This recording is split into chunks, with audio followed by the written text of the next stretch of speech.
નમસ્કાર મિત્રો, અમારા નવા વિડીયોમાં આપનું હાર્દિક સ્વાગત છે। આજે આપણે વાત કરીશું આખા બોલી વહુની સત્ય ઘટના વિશે। શ્રેયા વહુ માંડલિયા પરિવારની નાની વહુ લગ્ન કરીને આવ્યાના 6 મહિનામાં જ આખા બોલી વહુના નામે પરિવારમાં અળખામણી બની ગઈ।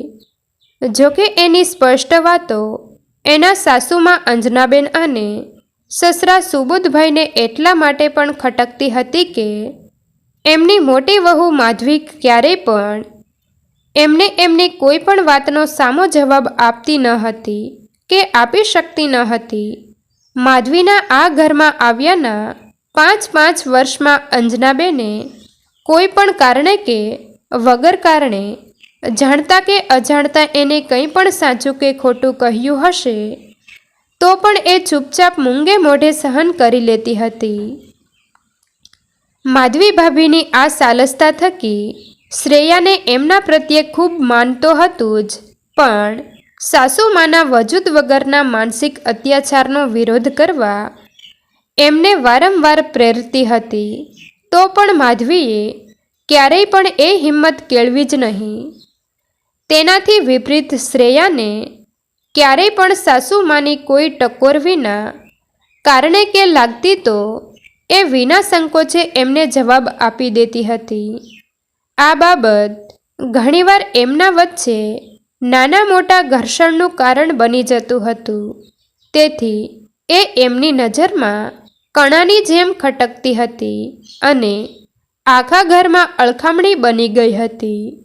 જો કે શ્રેયાએ ઘણીવાર એના પતિ અનિકેતને સમજાવવાની કોશિશ કરી, પણ અનિકેત પોતાની મમ્મીને જૂનવાણી ગણાવીને એમનો પક્ષ લેતો, એટલે શ્રેયા પણ આ વિશે વધુ કાંઈ કરી શકે એમ નહોતી। આજે જો કે શ્રેયાએ સવારના ઉઠતા વેત એવું મન મનાવી લીધું હતું કે કંઈ પણ થાય એ એના સાસુમા સાથે કોઈ પણ વાદ વિવાદ નહીં જ થવા દે, ભલે પછી એને હંમેશની મુજબ અકારણ ટોકવામાં આવે। કારણ કે આજે એના લગ્નના પૂરા 6 મહિના પછી એના મમ્મી પપ્પા આવવાના છે, એટલે કમસે કમ આજે એમની સામે કોઈ પણ તમાશો કરીને એમને વ્યથિત કરવા નહોતી માગતી। એટલે એ વહેલી સવારથી જ પોતાના મમ્મી પપ્પાના ભાવતા વ્યંજનો બનાવવામાં વ્યસ્ત થઈ ગઈ હતી અને એની જેઠાણી માધવી પણ એટલા જ ઉત્સાહથી એને મદદ કરવા જોડાઈ ગઈ હતી। ત્યાં અચાનક સાસુમાં રસોડામાં ધમકી પડ્યા અને બોલ્યા, "ઓહો હો, આજે કોના મનમાં આ 56 ભોગ બનાવાઈ રહ્યા છે?" સાસુમાનો આ ટોણો શ્રેયાને સોસરવો ઉતરી ગયો, એટલે તરત એનો પ્રત્યુત્તર આપવા ગઈ તો માધવી ભાભીએ એને ઈશારાથી ચૂપ રહેવા માટે કહ્યું અને એણે પોતે જવાબ આપ્યો, "અરે મમ્મી, આપણી તો કાલે જ વાત થઈ ગઈ હતી કે શ્રેયાના મમ્મી પપ્પા આજે એના લગ્ન પછી પહેલીવાર આપણા ઘરે આવી રહ્યા છે." માધવીની વાત સાંભળીને સાસુમાએ મોઢું વાંકું કર્યું અને એક તીરચી નજરે શ્રેયા તરફ જોતા મનોમન બોલ્યા, "આવવા દે એના મા બાપને, આજે તો એની બધી ચરબી ન ઉતારી દઉં તો મારું નામ અંજના નહીં." શ્રેયાના મમ્મી પપ્પાનું આગમન, સ્નેહ મિલન અને પ્રતિભોજન બાદ સૌ કોઈ વાતોએ વળગ્યા। અહીં તહીંની કૌટુંબિક ઔપચારિક વાતોના અંતે શ્રેયાના પપ્પાએ ખૂબ જ સહજતાથી પોતાની જિજ્ઞાસાને સંતુષ્ટ કરવા માટે વેવાઈને પૂછ્યું, "તો કેમ લાગે છે અમારી દીકરીનું પરફોર્મન્સ? ઘરના કામકાજમાં તો એ નિપુણ તો છે જ, પણ શું બાકી બીજી બધી વાતોએ તમારી અપેક્ષામાં ખરી ઉતરે છે કે નહીં? તમારા બંનેનું સરખું ધ્યાન રાખે છે કે નહીં?" પપ્પાના આવા અકલ્પનીય સવાલો સાંભળીને શ્રેયાના પેટમાં ફાળ પડી। એને એક અણધારા ઝંખવાતા તેને આગમનના એંધણ થઈ આવ્યા, કારણ કે એ જાણતી જ હતી કે છેલ્લા 6 મહિનાઓ દરમિયાન એવું ક્યારેક જ બન્યું હશે કે સાસુમા સાથે કોઈ પણ જાતની નાની મોટી વાત ઉપર વિવાદ ન થયો હોય. એટલે હવે તો એવું એનું આવી જ બનશે. અંજનાબેનને પણ જાણે બગાસું ખાતા મોઢામાં પતાસું આવી ગયું હોય એવા હર્ષો ઉલ્લાસની લાગણી થઈ આવી. તેમ છતાંય પોતાના મનોભાવ પર કાબૂ રાખીને ચહેરા પર કરડાઈ લાવીને તે બોલી ઉઠ્યા, માફ કરજો આશીષભાઈ, અમારી સેવા કરવાનું તો દૂર રહ્યું, પણ અમારી વાતનો સામો જવાબ આપવાની એક પણ તક ચૂકતી નથી આ તમારી દીકરી. ઘરના કામકાજમાં એ ભલે નિપુણ હશે, પણ સાસરામાં વાત, વર્તન અને વ્યવહારની સમજણ લગી રહી માત્ર એમનામાં નથી. શું વાત કરો છો તમે અંજનાબેન? આશીષભાઈ હતપ્રભ થઈને બોલ્યા, ગુજરાતીમાં જ વાત કરું છું. તમારી દીકરીની જેમ હું અંગ્રેજી માધ્યમમાં નથી ભણી. સાસુમાના આવા ક્રૂર કટાક્ષથી શ્રેયા એકદમ હચમચી ગઈ અને તરત કાંઈ બોલવા ગઈ એ પહેલાં બાજુમાં બેઠેલી માધવી ભાભીએ એની હથેળીને દબાવીને એને ચૂપ રહેવાનો સંકેત આપ્યો. તો એ સમસમીને બેસી ગઈ.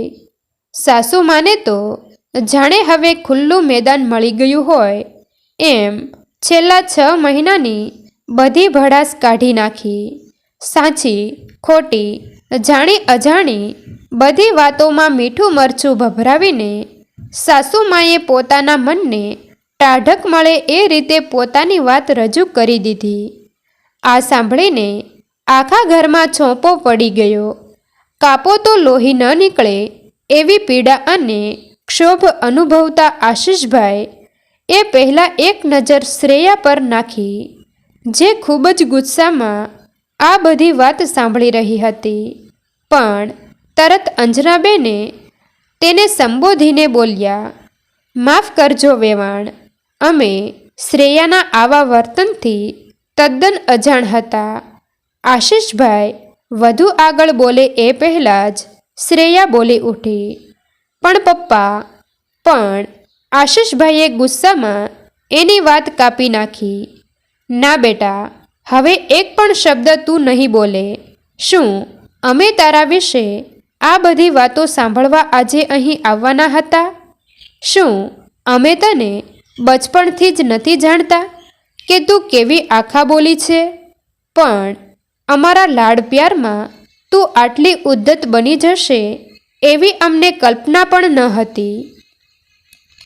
તારા આવા આખા બોલા સ્વભાવને કારણે આજે અમારે નીચું જોવાનો વારો આવ્યો છે. પણ બસ હવે જે થઈ ગયું એ થઈ ગયું.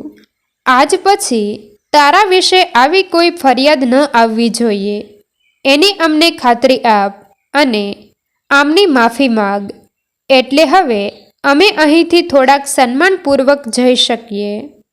શ્રેયાને હવે લાગ્યું કે જો આજે એ બોલવાની હિંમત નહીં કરે તો ચૂપ રહેવાની બહુ મોટી કિંમત ચૂકવવી પડશે. એ તરત જ માધવી ભાભીએ તેની દબાવી રાખેલી હથેળીને એક ઝાટકે છોડાવીને ઊભી થઈ ગઈ અને મક્કમ સ્વરે બોલી ઉઠી, પપ્પા, મને માફ કરજો, પણ હું માફી નહીં માગું, કારણ કે તમે ફક્ત એક તરફી વાત સાંભળીને કેમ માની લીધું કે બધો વાંક મારો જ છે? મારી પણ વાત સાંભળ્યા વગર તમે આવો ન્યાય કરશો તો એ જ મોટો અન્યાય કહેવાશે.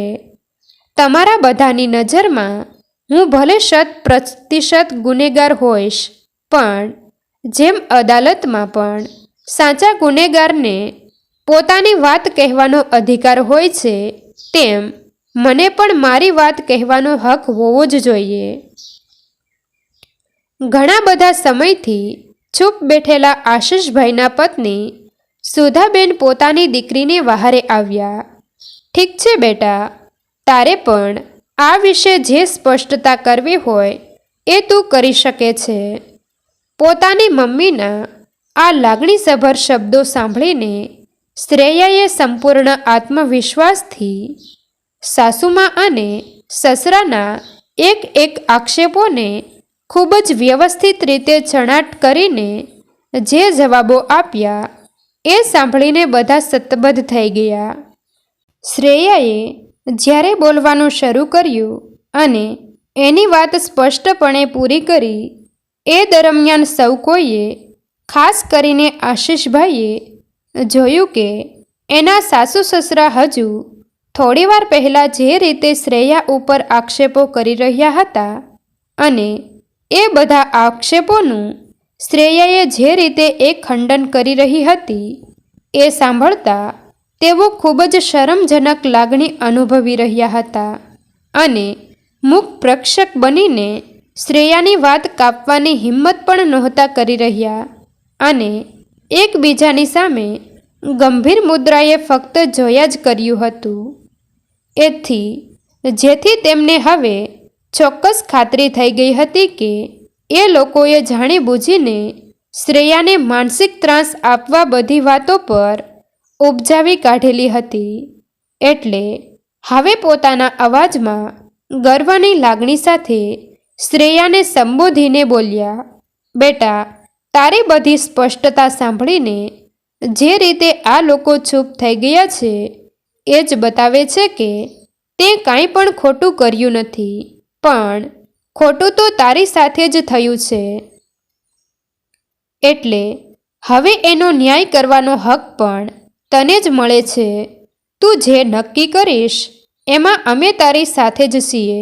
અને પછી એના સાસુ સસરાને સંબોધીને તે બોલ્યા, માફ કરજો વેવાણ, અમે શ્રેયાના મા બાપ તરીકે નહીં પણ એવી દરેક વહુના મા બાપ તરીકે તમારા જેવા સાસુ સસરાઓને પૂછવા માગીએ છીએ કે કોઈ પારકી છોકરી પોતાનું સર્વસ્વ છોડીને જ્યારે તમારા દીકરાનો ઘર સંસાર આગળ વધારવા માટે તમારા કુટુંબમાં જોડાય છે ત્યારે શા માટે તમે એને પણ પોતાની સગી દીકરી જેવું સન્માન નથી આપી શકતા?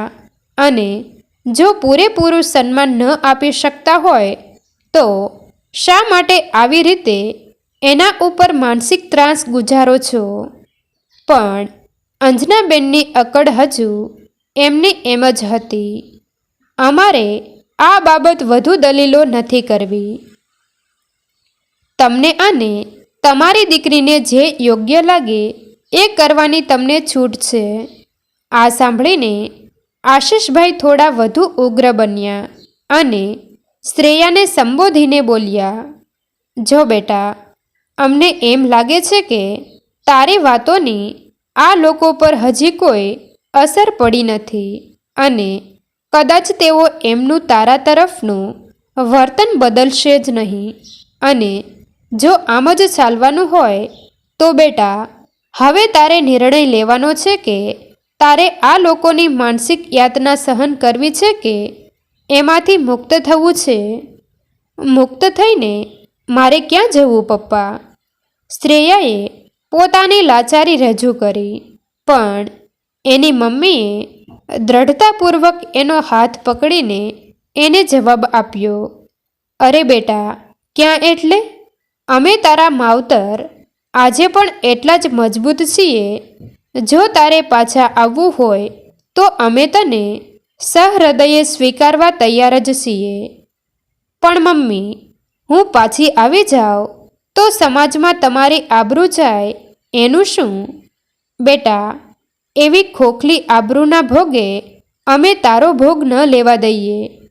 ના પપ્પા, શ્રેયાએ એની દલીલ આગળ વધારી, મારા પાછા આવી જવાથી સમાજમાં ફક્ત તમારી જ આબરૂ નહીં જાય, પણ આ ઘરની આબરૂ પણ એટલી જ ખરાબ થશે જો હું અહીંથી પાછી જતી રહીશ. આ સાંભળીને શ્રેયાના સાસુ સસરા એકદમ અચંબિત થઈને એકબીજાની સામે જોવા લાગ્યા. પણ આશીષભાઈ બોલ્યા, જો એ લોકોને એમની આબરૂની ચિંતા હોત તો તારી સાથે આવો ગેરવર્તાવ તો ન જ કર્યો હોત. બેટા, અમે તને લડાયક બનાવી છે, પણ સ્વરક્ષણ માટે અને અન્યાય સામે લડવા માટે, અન્યાય સહન કરવા માટે નહીં.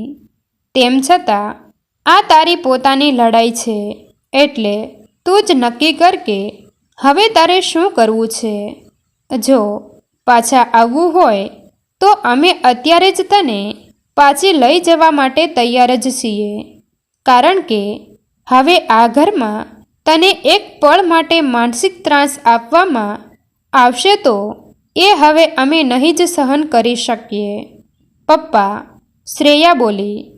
સંતાનોની કેટલીય ભૂલો મા બાપ જતી કરતા હોય છે, તો ક્યારેક સંતાનો પણ પોતાના મા બાપની ભૂલો કેમ જતી ન કરી શકે?